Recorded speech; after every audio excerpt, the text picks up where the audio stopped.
Olá, boa noite. Mais um na mira de Donald Trump. Magnata chama presidente do Banco Central americano de atrasado e errado e pede a saída dele da instituição. Ataque de Trump acontece no dia em que o Banco Central Europeu anuncia novo corte em taxa de juros para aquecer a economia num período de guerra tarifária. E você vai ver também.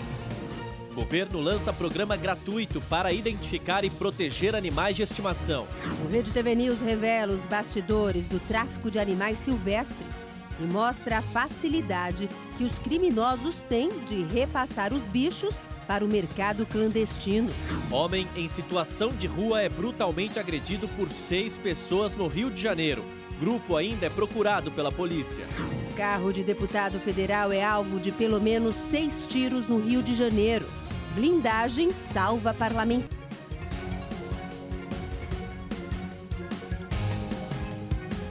Milhares de paulistanos já estão na estrada para aproveitar o feriado prolongado rumo ao interior ou para o litoral. O dia todo hoje foi de trânsito pesado, mas ainda tem muitos carros deixando a cidade, viu? A repórter Jordana Langella acompanha essa movimentação toda e vai falar agora com a gente, né? Jordana, boa noite para você.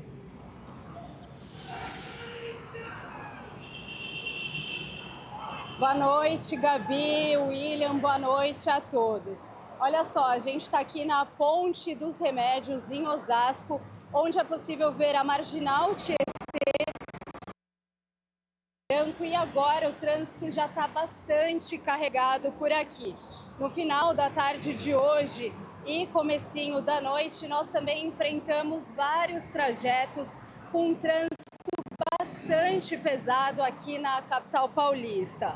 Na Castelo e na rodovia Raposo Tavares, a expectativa para os 6 dias de feriadão é de mais de 1 milhão de veículos nas duas rodovias. Já na Dutra, que liga São Paulo ao Rio de Janeiro, a estimativa é bastante parecida. Quase 1,5 milhão de veículos devem passar pela rodovia.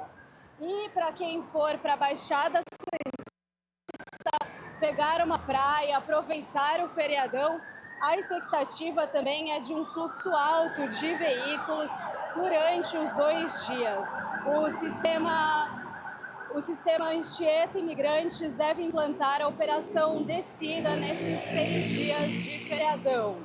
É muita gente para aproveitar esse feriado prolongado. Então, a recomendação é evitar os dias e horários com maiores fluxos, como hoje e no domingão de Páscoa. Volto com vocês. Obrigado, Jordana. A gente vê que até o sinal tá complicado também nessa véspera de feriadão. E olha, eu peguei esse trânsito que a Jordana está mostrando para chegar aqui hoje para trabalhar. Bem complicado. Complicado aqui em São Paulo. E agora a gente vai para o Rio de Janeiro. Repórter Natália Fonseca está aí. É rodoviária onde você está, Natália? Tudo bem? Boa noite. Boa noite, Curi, Gabi, boa noite a todos. Isso mesmo, a rodoviária do Rio está lotada.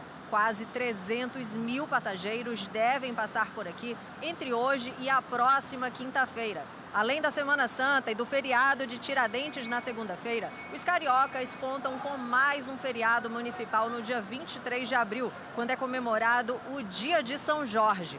Entre os destinos mais procurados pelos viajantes estão municípios no litoral do estado, além de outras cidades na região sudeste, como São Paulo e Minas Gerais. Mais de 9.700 ônibus serão disponibilizados para atender a alta demanda. Somente hoje, cerca de 34 mil passageiros devem deixar a capital pela rodoviária do Rio. Eu volto com vocês no estúdio. Tá certo, Natália, obrigada. Bom trabalho e boa noite aí para você. Em São Paulo, o programa Bom Prato, uma das principais políticas públicas de segurança alimentar do Brasil, ofereceu um cardápio especial de Páscoa para a população em situação de rua e de baixa renda. Desempregada, a dona Lúcia chegou cedo e garantiu o primeiro lugar da fila do Bom Prato. Eu cheguei aqui, não era nem 6 horas, 5h30. Vale a pena chegar cedo para comer uma comida boa? É lógico, meu filho, muito. Não tem o que falar aqui. É o café, é a educação deles, que são ótimos para mim.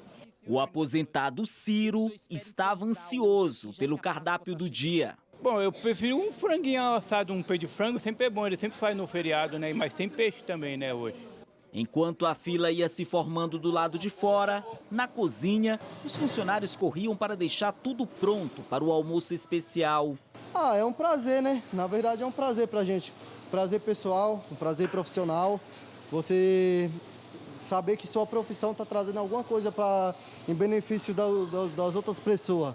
Há 25 anos, o programa Bom Prato oferece 144 mil refeições por dia em 120 unidades fixas e móveis espalhadas pelo estado de São Paulo. Café da manhã, almoço e jantar têm o preço simbólico de R$1 para pessoas de baixa renda ou que vivem em situação de rua. Para comemorar a Páscoa foram preparados pratos especiais como a deliciosa moqueca de peixe. E como nessa época do ano não pode faltar chocolate, tem também bombom como sobremesa.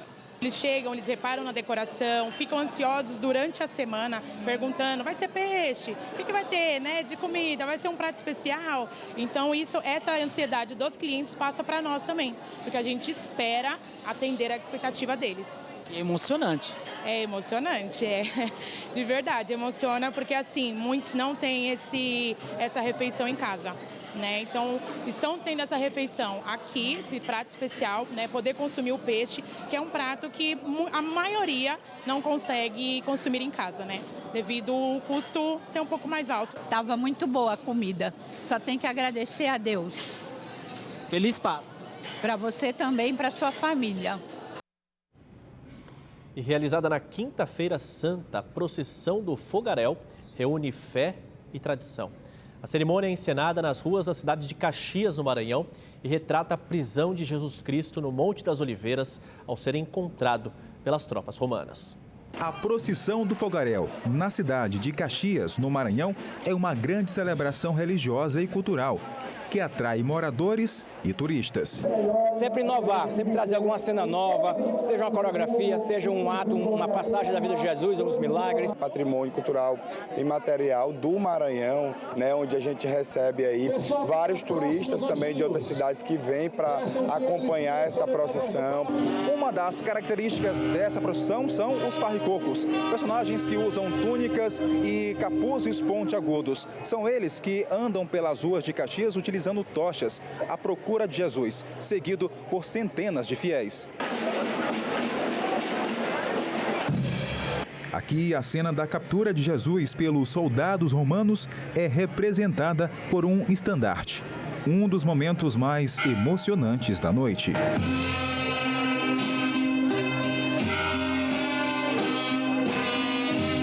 A procissão segue com todos em silêncio pelas ruas do centro histórico, iluminadas apenas pelo fogo das tochas.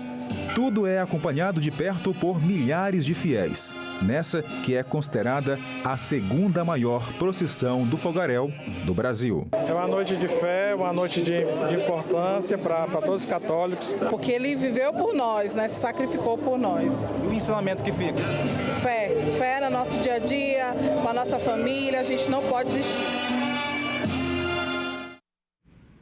A Justiça de São Paulo tornou réus os atiradores intermediários do falso atentado a tiros contra José Aprígio, em outubro do ano passado.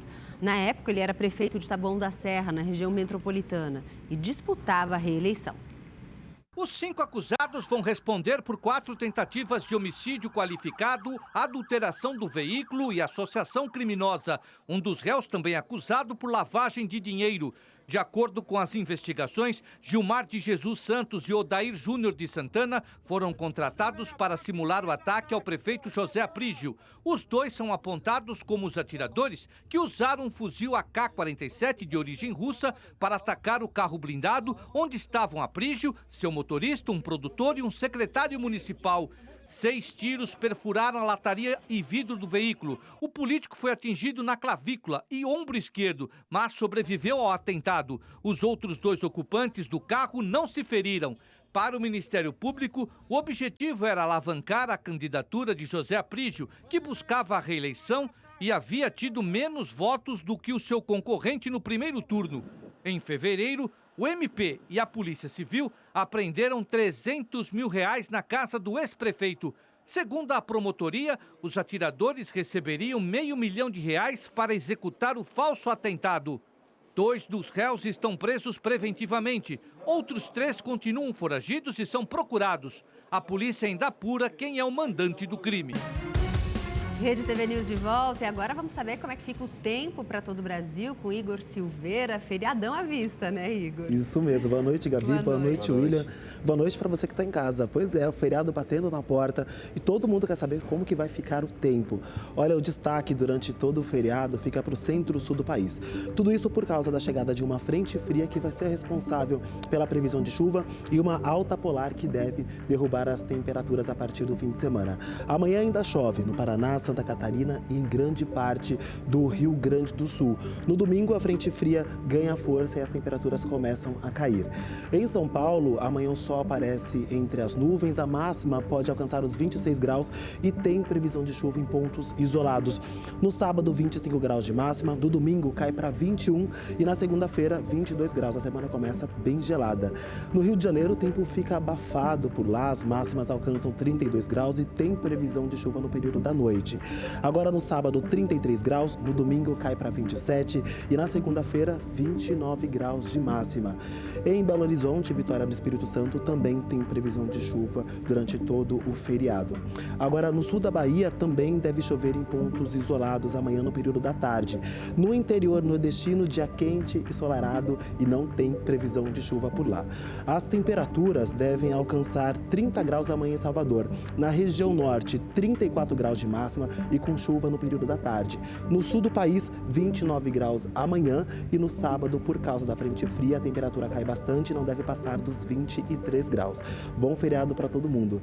Gabi, William. Obrigado, Igor. Obrigada. Boa noite, bom feriado. Imagens impressionantes mostram o momento em que um trem atinge um caminhão-tanque no Paraná. O caso aconteceu na madrugada de hoje em Jandaia do Sul, no interior do estado. Câmeras de segurança registraram o acidente. O caminhão avança para cruzar a linha férrea, mas logo na sequência, a locomotiva passa e atinge o veículo em cheio, que é arrastado por 100 metros. Ainda não se sabe por que o caminhão cruzou a linha férrea enquanto o trem passava. Ninguém se feriu. A Polícia Civil de São Paulo prendeu um homem responsável por produzir armamento para o crime organizado.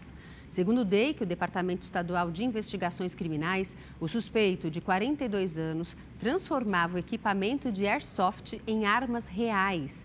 Na garagem da casa do suspeito, em Osasco, na região metropolitana, foram recolhidas 6 unidades dessas adaptações prontas para o disparo, além de centenas de munições calibre 38 que eram fabricadas por ele. De acordo com as investigações, a produção do armamento era financiada por traficantes que agem no município de Osasco. Inacreditável. E a Polícia Civil de São Paulo cumpre mandados de prisão contra suspeitos pela morte de um PM em um estacionamento de um shopping na zona leste da cidade. O corpo do policial aposentado foi enterrado hoje. Parentes e amigos se despediram do policial aposentado de 58 anos numa cerimônia simples. Os filhos do PM, que estavam com o pai no shopping no momento em que ele foi assassinado, lamentaram a perda. A última palavra dele comigo foi: eu espero vocês no carro. E ele não esperou a gente no carro, a gente nunca mais teve ele. Abel Silva de Siqueira tinha ido lanchar com a família no shopping Itaquera na noite de terça-feira.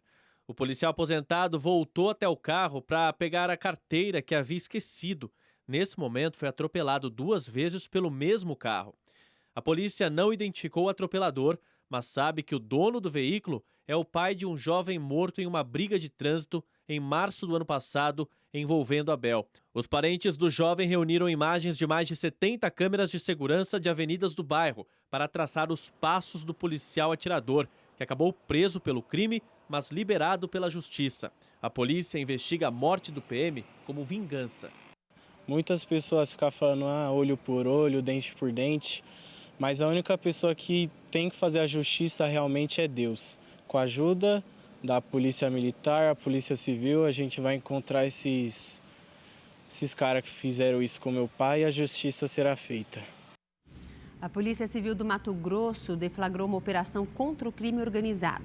A ação cumpriu ordens judiciais contra 4 presos e um advogado de Várzea Grande.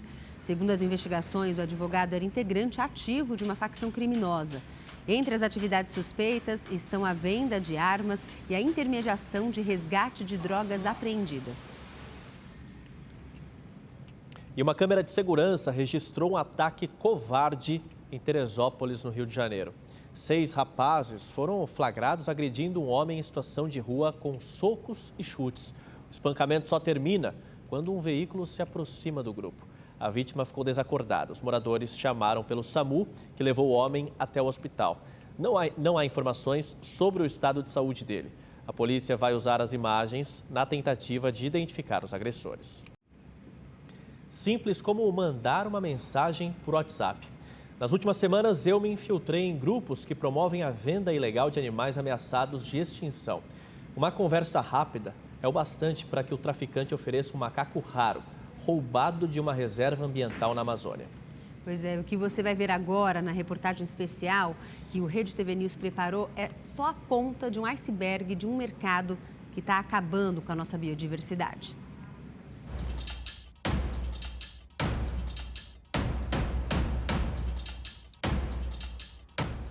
O que você verá agora não são imagens bonitas. São 3 filhotes de macaco prego e dá para perceber o desespero deles.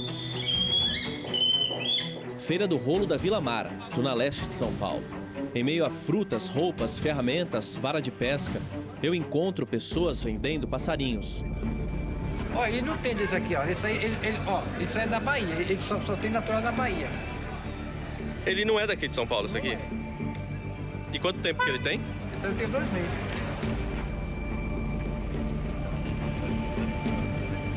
Poxa, velho. Tá fazendo o quê? Ah, certo. Quanto que tá esse aqui mesmo? Esse é 150. Aí não... Mas esse aqui não me dá problema não, né? Não, esse aí dá. Posso levar esse paciente, tem que levar escondido. Escondido? Numa manhã de domingo, pelo menos 5 deles foram vendidos. A venda de pássaros em feiras a céu aberto é só a ponta de um cruel sistema de comércio ilegal de animais. Eu quero mostrar para vocês mais uma imagem. O tráfico de animais não é um ou outro bicho capturado com armadilha num sítio. Muito animal tirado toda hora da natureza. No fim do ano, nós mostramos aqui no Rede TV News o dano causado pelo tráfico.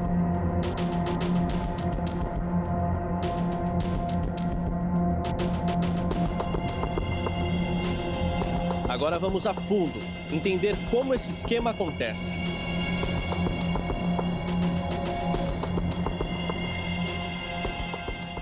A Polícia Rodoviária Federal acabou de parar este carro. Dezenas de araras enfiadas dentro de caixas de papelão abafadas no porta-malas. O Sudeste é o principal mercado do tráfico de animais. Boa parte vem do Norte e Nordeste. Passarinhos da Bahia, Maranhão, Piauí, macacos do Tocantins e da Amazônia, do Centro-Oeste Pantanal, araras e papagaios. A gente verifica que, tecnicamente, o traficante de animais está evoluindo e também o meio logístico para fazer isso. Veículos, uma rota mais cara, mais elaborada e entrando na organização criminosa como tráfico de drogas, tráfico de armas, minério, ouro, tráfico de pessoas, contrabando. Eles estão usando o mesmo sistema logístico e a mesma analogia no sistema logístico. Por exemplo, hoje é normal o tráfico de drogas utilizando batedor, utilizando monitoramento da polícia, coisa que antigamente a gente só via no tráfico de drogas, hoje nós estamos vendo no tráfico de animais silvestres. A venda de aves na Feira do Rolo ocorre há décadas, mas hoje o negócio é tocado mesmo pelas redes sociais. O tráfico de animais não depende de fronteiras. No WhatsApp, os grupos são segmentados. Os animais são apresentados como num catálogo de bijuterias. Tartarugas e jabutis são vendidos em lotes. Araras e filhotes, pássaros exóticos dentro de gaiolas. Aves ameaçadas de extinção. O macaco prego vale R$4.000, ou 2, dependendo do vendedor. Nos infiltramos nesses grupos e nos passamos por interessados em comprar um macaco prego. O homem disse que tinha acabado de vendê-lo, mas tinha disponível uma outra espécie chamada mão de ouro. Ele foi embora hoje, mas tem outra ali. O que eu tenho aqui disponível aqui na mão, aqui em cima, é a mão de ouro. Mão de ouro, também conhecido como macaco de cheiro, é uma espécie ameaçada, que vive em apenas um lugar no mundo, uma reserva ambiental dentro da Amazônia. A população desse animalzinho está caindo rapidamente. Na conversa, o traficante disse que arruma macaco prego para vender todo dia. O preguinho, o que eu tava já foi. Eu te mandei isso aí, o que tá na mão é isso aí, ó. Tem outro. O preguinho vai ter todo dia. Perguntamos se o macaco prego vem saudável. Ele responde que traz os animais do Tocantins e que os trata com leite em pó. Não, esse preguinho aqui é tudo saudável, irmão. Aqui é tudo... Entendeu? E o meu veio de lá não, o meu veio lá de Tocantins. Entendeu? Quem compra um animal traficado tem um esquema para, entre aspas, legalizá-lo. Anilhas e notas falsificadas de criadores autorizados são vendidas para enganar a polícia e o IBAMA. Não concluímos o negócio porque comprar animais, mesmo para reportagem, favorece o traficante. O traficante, que é aquele... Todo mundo que acaba comprando, a gente tem que tomar muito cuidado com isso, porque às vezes você pega um cara que tem 5, 6 aves em casa e ele não vive de ter aquelas aves para ter elas como pet. É diferente da dona Joana, por exemplo, que comprou um papagaio e que o papagaio vai enterrar a dona Joana, porque o papagaio vai viver muito mais do que a dona Joana e a dona Joana vai ficar com aquele papagaio até o final da vida. A pessoa que compra um trinca-ferro, 2 canários da terra, um pintacilgo, um pássaro preto, ele compra aqueles animais não com o objetivo de tê-los para até a morte desses indivíduos que ele comprou, desses animais que ele comprou. Ele compra para negócio, ele compra no intuito de tentar deixar o bicho mais manso, de tentar deixar o bicho com a plumagem mais bonita. Por quê? Porque isso agrega valor. Criadores legalizados podem ajudar, desenvolvendo técnicas para a conservação dos animais. Mas este estudo exclusivo ligou um sinal. Foi encontrada uma diferença significativa entre a quantidade de anilhas pedidas pelos criadores e o número de filhotes de aves que nasciam. Eram bem mais anilhas do que filhotes. A gente teve uma reação de mais de 97% das declarações de nascimento para as espécies marcadas com anilha 2.2 e 3.5, quando se vai verificar se esses filhotes realmente nasceram. Então ficou claro, ficou comprovado que todos aqueles nascimentos que eram informados, na verdade eram falsos, ou seja, os criadores informavam o nascimento que não acontecia para conseguirem um código da anilha e de posse desse código da anilha poder revender esse código da anilha e utilizar isso para esquentar animais capturados na natureza ou comprados do tráfico de animais silvestres. Viemos até o zoológico de São Bernardo do Campo para entender como é a reprodução de animais em cativeiro. Mesmo com a melhoria das técnicas, da tecnologia empregada pelos criadores, hoje você tem toda essa limitação da espécie. Primeiro você precisa achar um par, um macho e uma fêmea, mas um macho e uma fêmea compatíveis. Os animais têm que gostar, um tem que olhar para o outro e falar, pô, vale a pena reproduzir com esse aí. E a partir daí oferecer condições para ele reproduzir. São animais longevos, um papagaio vive 50, 60 anos, uma arara 70. A maturidade sexual não é como uma galinha, que em 6 meses está reproduzindo. Você vai levar anos até chegar. Então, de uma geração para outra, você tem um intervalo grande.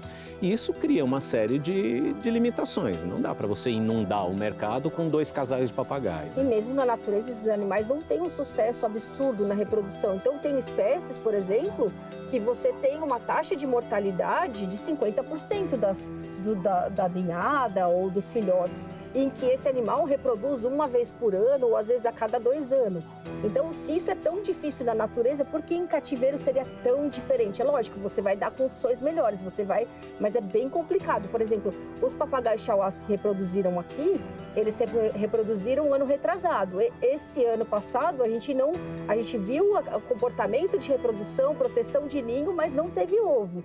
No Brasil, a lei favorece o tráfico. Quem é pego assina um termo na delegacia e fica livre, ao contrário dos animais. Essa reportagem vai acabar, mas o tráfico de animais está muito longe de ter um fim. Que tudo que mostramos nessa reportagem faça você pensar e repensar não 2, mas 200 vezes antes de querer comprar um animal. Ainda mais se ele vier do tráfico.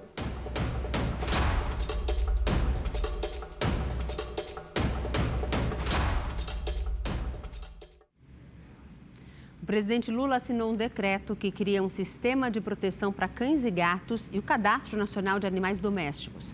O documento é único e vai acompanhar o animal por toda a vida. Para ter acesso ao serviço, é preciso registrar os bichos de estimação e emitir gratuitamente o RG, Registro Geral Animal. Isso pode ser feito na conta gov.br. A ideia da nova carteirinha é dar mais segurança tanto para o pet como para os tutores. Isso porque o documento vem com um número único e um QR Code que pode ser colocado na coleira do animal e facilita a identificação em caso de perda ou abandono. O anúncio foi feito pelo presidente Lula durante evento no Palácio do Planalto, ao lado de ministros e da primeira-dama Janja. As ações vão ser coordenadas pelo Ministério do Meio Ambiente. Isso não vai gerar nenhum custo, só vai gerar benefício. Porque quando cuidamos adequadamente da população de cães e gatos, a gente evita as zoonoses, que são as doenças que são transmitidas entre os animais e que podem passar dos animais para as pessoas. Além de identificar o pet, o cadastro permite acompanhar datas de vacinação, castração e outros cuidados. E quem registrar o pet também vai receber alertas, sempre que tiver ação gratuita disponível na região. O processo é simples e voluntário. Na cerimônia também foi apresentado o programa Pro Patinhas, que visa combater o abandono e os maus tratos aos animais. Entre as ações do programa estão o apoio à realização de castração e a implantação de microchip em cães e gatos para identificação. Durante muito tempo, protetores e protetoras que se dedicam sua vida a cuidar de cães e gatos caminharam sozinhos. Mas isso muda aqui. Hoje, nós somos vistos pelo governo federal. A suspeita de envenenar uma mulher e 2 filhos com um ovo de Páscoa no Maranhão foi presa. Uma das crianças, de apenas 7 anos, morreu. A irmã e a mãe da vítima estão internadas em estado grave. O caso aconteceu na cidade de Imperatriz. A mãe da vítima recebeu o ovo de Páscoa por um mototáxi e pensou que se tratava de um presente. Junto com a encomenda veio um bilhete não identificado com a mensagem: "Com amor para Miriam Lira. Feliz Páscoa." E logo quando ela recebeu, alguém ligou para ela e perguntou para ela se ela tinha recebido. Ela disse que sim. Ela perguntou quem era. Ela disse, a pessoa atrás da linha disse: olha, você vai saber quem é. E tinha um cartão de Feliz Páscoa. Depois de comer o ovo de Páscoa com os filhos, Miriam e as crianças começaram a passar mal. Logo em seguida, um dos filhos começou a passar mal, espumar pela boca e desmaiar. A mulher segurou o menino, quando foi prestar socorro, começou a passar mal também, a outra criança também. Aí então os familiares prestaram socorro, levaram para o hospital, já ontem à noite ainda. Um dos filhos de Miriam não resistiu e morreu no hospital.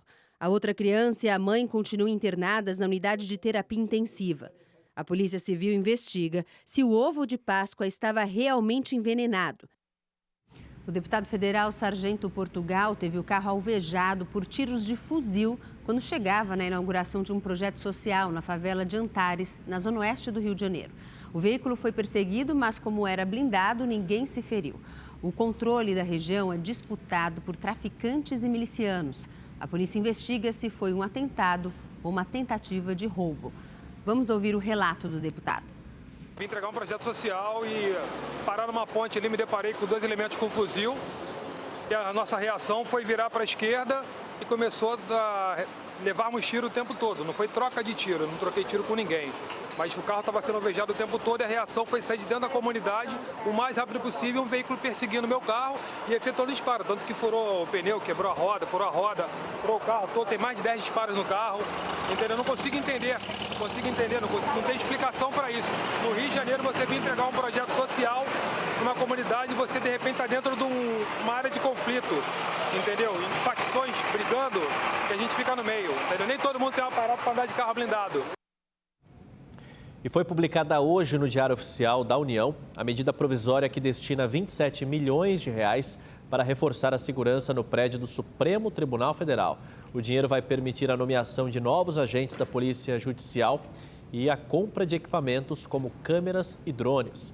O recurso foi solicitado pelo presidente do STF, Luiz Roberto Barroso, depois do atentado cometido pelo tio França em novembro do ano passado.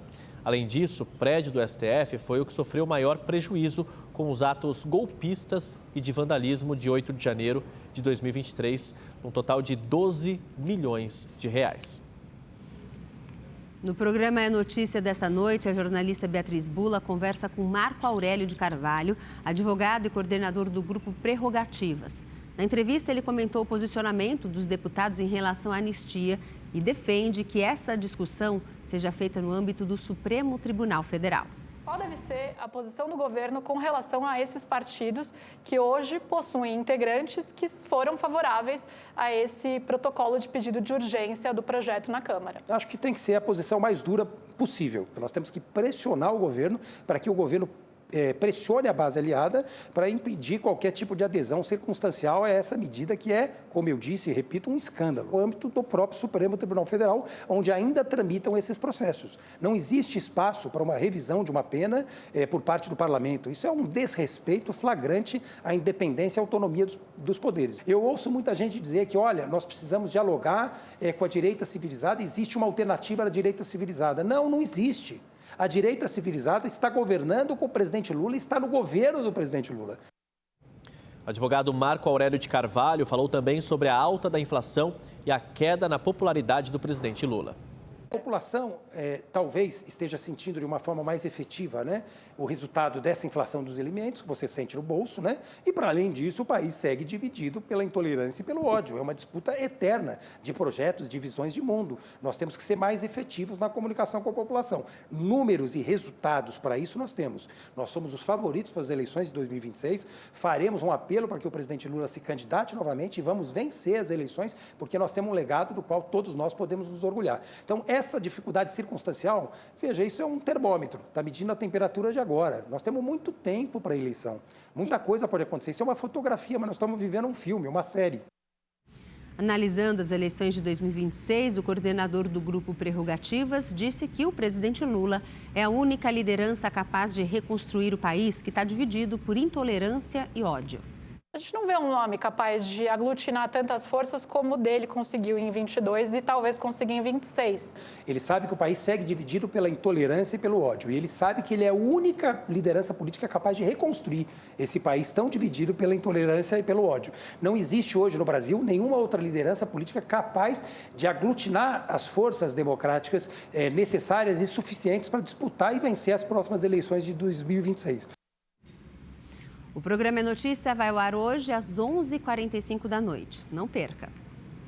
E o deputado federal Glauber Braga, do PSOL, encerrou uma greve de fome após fazer um acordo com o presidente da Câmara dos Deputados.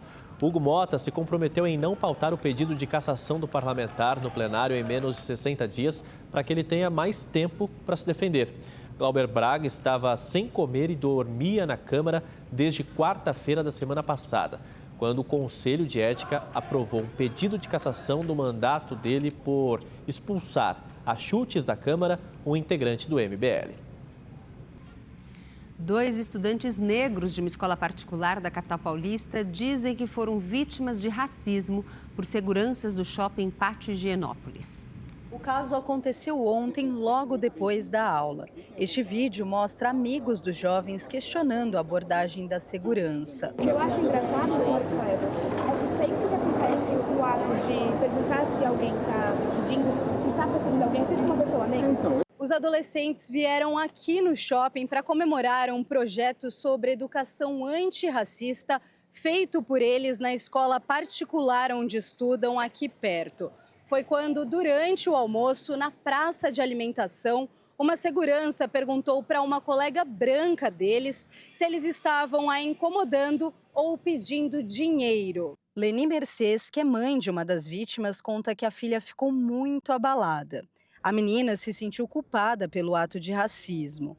Além de não ter tido vontade de voltar ao shopping, ela não conseguiu ir à escola. Ela falou que ficou muito sem reação, que ela ficou muito abalada. Ela falou, mãe, eu só conseguia chorar.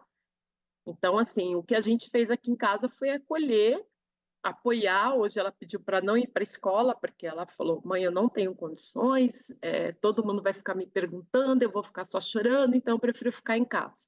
Luiz Henrique, irmão do outro adolescente de 12 anos que se sentiu discriminado, conta que um professor da escola presenciou a situação e que o shopping tentou ainda oferecer um almoço gratuito como forma de reparação. Alguns dos seguranças ofereceram um almoço gratuito para o professor e para as crianças ali no estabelecimento, ali no shopping, como forma de retribuir pelo ocorrido, como se o que eles tivessem acabado de fazer não fosse crime. Uma manifestação contra o racismo praticado no Shopping Pátio Higienópolis foi marcada para quarta-feira.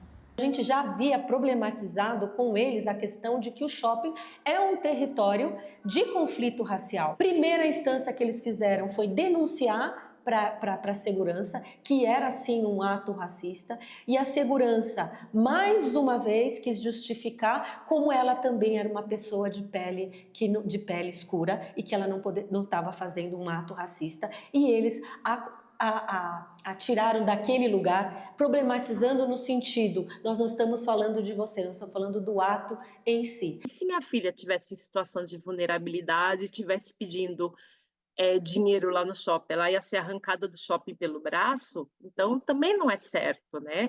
Então o shopping precisa melhorar esse treinamento, revisar esse treinamento que eles estão dando para os seguranças e para os funcionários.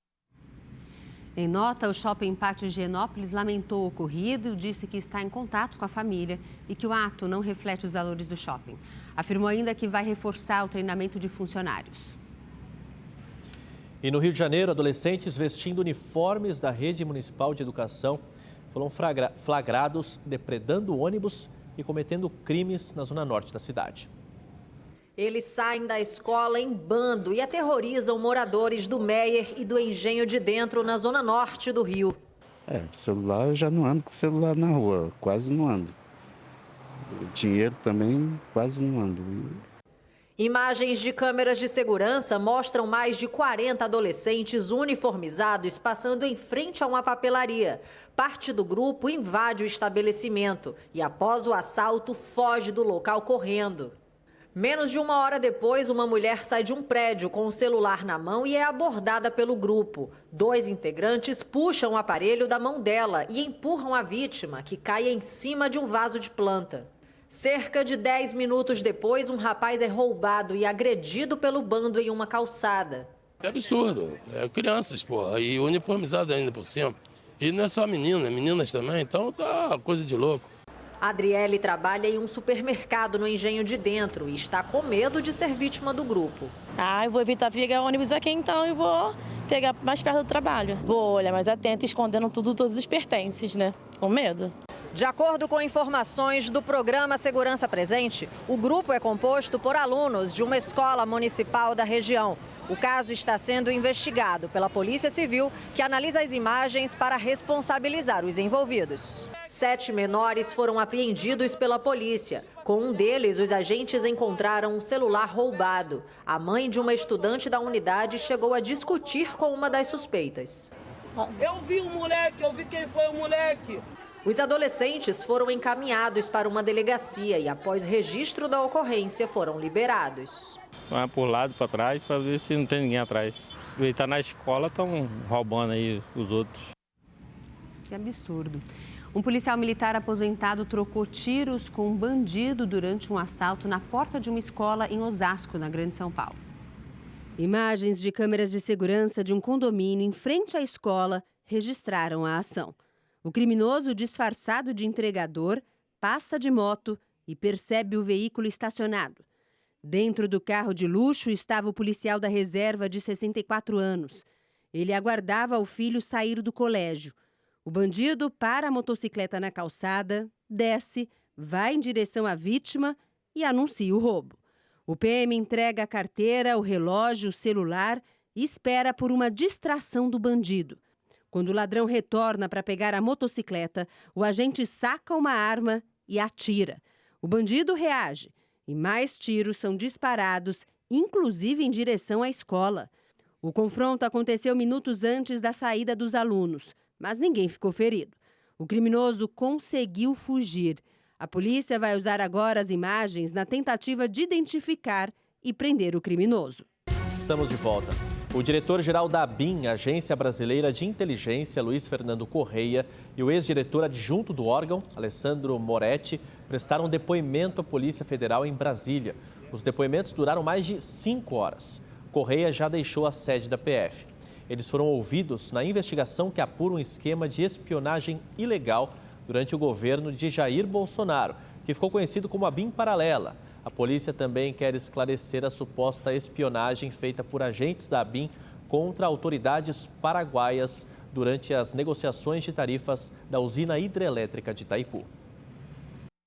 Ministros da Agricultura do BRICS, o bloco dos países emergentes, que inclui Brasil, China, Rússia, Índia e África do Sul, participaram em Brasília de uma reunião preparatória da cúpula marcada para julho, no Rio de Janeiro.